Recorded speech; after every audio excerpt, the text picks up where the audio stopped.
Smile 2, the sequel to the 2022 sleeper hit Smile, has officially hit theaters. Though I enjoyed the first Smile well enough, I didn't have high expectations for the sequel. I didn't expect it to be bad, but I wasn't expecting anything better than what we already had.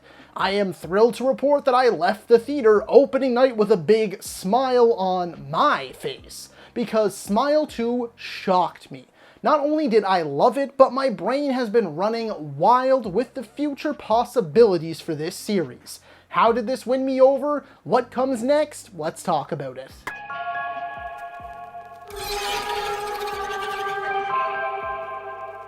Hello ladies and gentlemen, and movie lovers of all kind, and welcome back to the channel. As always, I am your host Brett Murphy, and for today's video, I am going to be discussing how Smile 2 shocked me, and what I think comes next for this blossoming horror series. Before I hop into the actual video itself, I just wanted to let you all know that I have carefully curated playlists for every type of video I do, be it video essays like this one, ranking videos, top 10s, versus videos, and so much more. There is a playlist for all. So I encourage you to explore the channel, and I guarantee you'll find something you like. If by some chance you don't, then feel free to suggest something you might like. And so without further ado, let's hop right into things.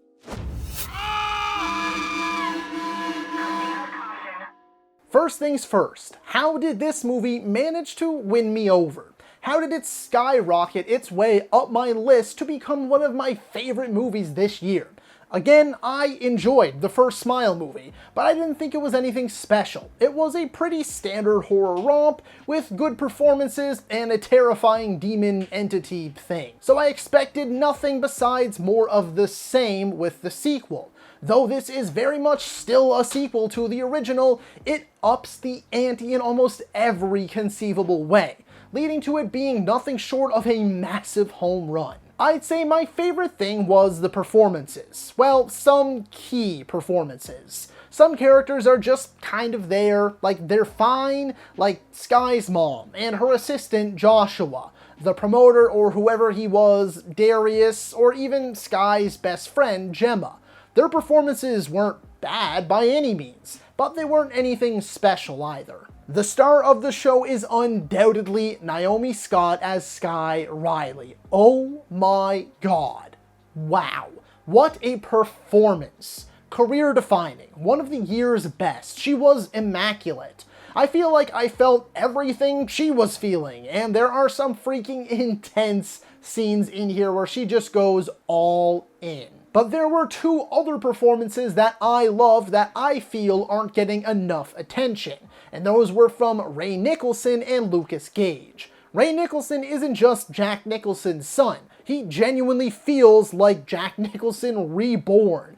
The way he can contort his face, the way he emphasizes certain words and various other mannerisms, he could very easily play a younger version of his father, and that kind of feels like what he did here. I was a fan. Lucas Gage also impressed me. He had probably the least amount of screen time of the supporting characters, but he gave it his all. It felt eerily authentic, and I bought it. He chews up every second of screen time he has and leaves no scraps. So a quick bravo to those two guys, would love to see them in more. The next part, and some might laugh at me for this because obviously I know there is much worse out there. I mean, Smile 2 and Terrifier 3 are in theaters at the same time here, so all you'd have to do is go down the hallway.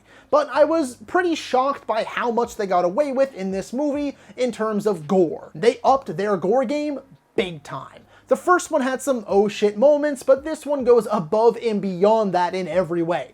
Graphic and grisly in all the best ways, with some really raw and visceral moments that had my jaw on the floor. I also want to commend director and writer Parker Finn and co. for creating such a consistently creepy atmosphere that I found to be supremely effective. I constantly felt unsettled. Each scene oozed eeriness that is painfully absent in so many horror movies these days. There were moments where my heart was racing, times where my skin was crawling, and times where I was squirming in my chair. Well freaking done. I will add that although I do find jump scares to often be nothing more than cheap thrills, there are some damn good ones in here. I've been watching horror movies for a long time, and I've seen a fair few of them. Not acting like I'm special or anything, as I'm sure most people do this, but I feel like I've gotten pretty good at anticipating these types of scares. That being said, there were a handful of occasions in here that caught me off guard and startled me pretty good. I always appreciate when a horror movie can do that. Even if jump scares are just hollow nothings, it helps when I feel like I can't anticipate what's coming next. Another thing that I feel is going unappreciated is how well made both of these movies are, but even more so this one because it goes even bigger than the first, but still manages to maintain such a high level of quality. The camera work, the sharp writing, the scares, director and writer Parker Finn manages to blend it all together and pulls it off without a hitch. Pair that with the superb score from composer Cristobal Tapia de Veer and the surprisingly electric original songs from the fictional Sky Riley. Sometimes sequelitis can tank a movie. It goes too big, too ambitious, or takes things in the wrong direction, trying to keep things fresh. But this movie manages to widen the scope and scale, expand the lore, explore the entertainment industry, and more, while keeping a modest budget and managing to avoid feeling cheap or inauthentic, and even improving on the original. Now let's discuss that ending. How I feel about it and what comes next for the series. I'm sure most of us guessed how this movie was going to end, the exact moment we found out it would be starring a global pop star. I remember watching that first trailer and going, oh, there's no way that she isn't killing herself in front of an arena full of fans to set up a crazy-ass third movie. Lo and behold, that's exactly what happens. While it's crazy in and of itself that they really went there, and the final shot of Sky is pretty damn graphic, I was left way more conflicted about the ending than I had expected. You might be scratching your head a bit right now, so allow me to elaborate. It's not how the movie ended. I love how they went for it. It's because we don't necessarily know how much of what we just sat through was in Sky's head. I've been thinking about that for a few days now, and I'm stuck between, oh man, that's brilliant. People are going to be dissecting each scene, trying to find the exact moment it stopped being reality. And on the other hand, I'm wondering if I'm giving them a little too much credit and it was just lazy writing. I mean, they knew they wanted to end the movie this way, and they couldn't figure out how to get her there with the way they wrote the rest of the story. Sky went through and did so much. So maybe they just said, well, let's just put her there being the concert, and just say the rest of the movie was in her head so we can get the ending that we want.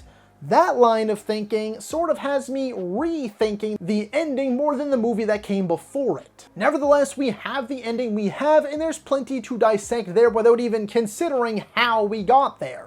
I'm now left wondering, how is this going to work? Based on everything we learned in this movie and the last one, the smiling demon, or entity, or whatever it is, it's just easier to call it the smiling demon. It only possesses one person at a time for roughly 1 full week before killing the host and moving on to the next. The smiling demon has obviously grown more powerful, given that it was able to make Sky hallucinate what was likely days of her life. But can it now multiply? Can it duplicate itself? It definitely wanted Sky to do it in front of the crowd, so it must have had a reason for that. Is everyone in the audience going to start seeing things now? What about the people that were really far away and could only see her on the big screens? Can it be passed along through a screen? If that's the case, wouldn't Joel have gotten it after watching all of the evidence from the previous victims? Wouldn't the rest of the officers who watched that stuff? How about other people in the area? If the smiling demon can possess multiple people at a time, I'm sure more than one person would have seen one of the other suicides. What about the one we saw in the first movie where the guy used the shears at the gas station? Was there no one working the gas station? No one else around? So clearly this raises a lot of questions, which I'm sure Parker Finn has already been thinking of, or at least will be once the third movie is inevitably greenlit. If we do get a third, which I personally really hope we do, are we only going to follow one person? Are we going to follow multiple? Are we going to follow it in a more news coverage way? A global global pandemic where thousands of people are mysteriously killing themselves. Maybe they do a TV series instead, or an anthology series of some sort. Or maybe they do spin-offs instead of doing a Smile 3. There's quite a few different directions they could take this, and I kind of love them all. I think the potential for where this series could go next is even more exciting than the ending itself. It gave me a similar feeling to the ending of John Wick Chapter 2, where we went from 2 relatively contained movies to realizing just how many assassins are in this world. With all the cell phones going off as John ran through the city before cutting to credits, it felt like the third movie was going to be John versus the world. I got a similar vibe from this ending. If all of these people can be cursed, that means that theoretically, each of these people could curse a whole other crowd of people. Someone could do it at work, or at school, at a sporting event, or another concert, or something. This could spread insanely fast and have, quite literally, dire consequences. I'm talking like end of world shit.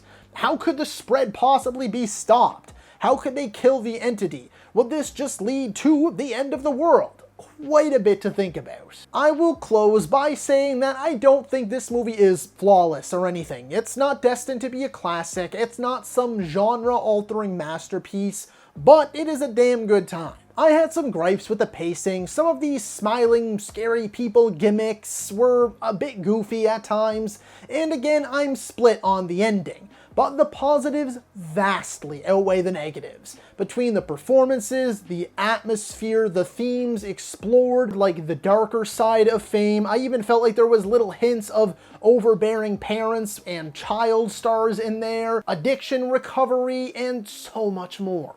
The level of quality and how well made it is, the well executed scares, and the potential of where the ending could take us next. I'd say Finn delivered a real winner and a serious contender for the best horror movie this year. Speaking of Finn, the last thing I want to say is that I really want to see Finn do at least one more Smile movie. I think the dude is great. It's another success story that could inspire a lot of people. He made a short movie to prove himself and his concept. It impressed the right people at the right time, and here we are. But I think the dude is so talented that I would hate to see it wasted on just these movies, just doing the Smile series. I want to see him branch out and explore more original ideas outside of Smile. I have high hopes for this dude, and I honestly just want to see him soar because that is something that would truly put a smile on my face. So that is all for today's video, folks. Be sure to let me know down in the comments below if you agree or disagree with my take on this particular topic. While you're at it, don't forget to let me know what you thought about Smile 2. Did you love it? Did you hate it? Do you think it was an improvement over the original? Where do you think this series will or should go next? Comment below and let me know. As a reminder, this right here is the revamped BAM2 movies, and it is your one-stop for everything movies. Be it video essays like this one, ranking videos, top 10s versus videos, tier list videos, I have it all and so much more, along with your daily nerdy news wrap-ups, where I catch you up on every bit of news that you missed in the worlds of movie, TV, and games. So be sure to like, comment, subscribe, and ring that little bell icon so you don't miss a thing. As always, folks, I thank you all so very much for watching. Stay happy, healthy, and safe out there. From myself and the rest of the BAMTube team, thanks for joining us. We'll see you next time, and that's a wrap.